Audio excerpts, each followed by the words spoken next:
Whoa, look! What is this? It's a rock! With worms on it! I mean, it's a glowing rock! What can a glowing rock possibly be? It's uranium ore! But I thought uranium ores are supposed to be black. But who cares? This is my universe. I can make things up just for dramatic effects. Just like what they do in the games. Now, let me do a flip. And take a piece of this rock and take it back to the lab so I can see if it's real uranium.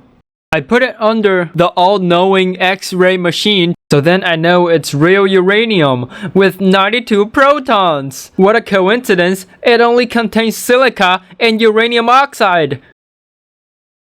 So I don't have to do any other separation processes.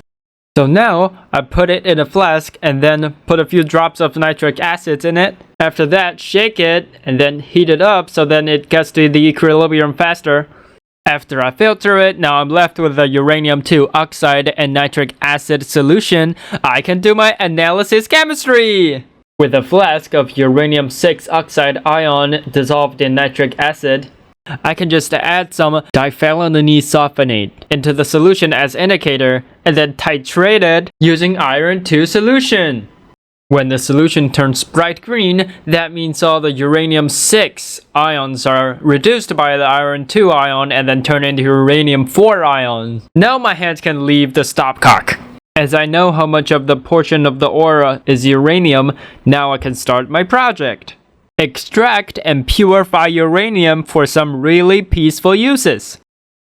Then I just crushed a bunch of ore into powder and then throw them in with nitric acid to get a solution similar to earlier. I then filter them out, get a pure solution of nitric acid and uranium dioxide ion. I then add a bunch of ammonium hydroxide into the solution. I get the uranium dioxide solid precipitated. I filter them out and leave them to dry. And now I get a pure uranium dioxide solid. So now it's time for the uranium-235 extraction.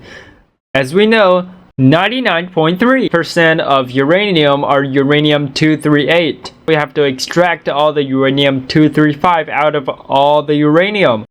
That is why I put the uranium dioxide rock under the atmosphere of hydrogen fluoride and fluorine gas. My uranium dioxide gets turned into uranium tetrafluoride by the hydrogen fluoride gas. And then uranium tetrafluoride gets turned into uranium hexafluoride by the fluorine gas.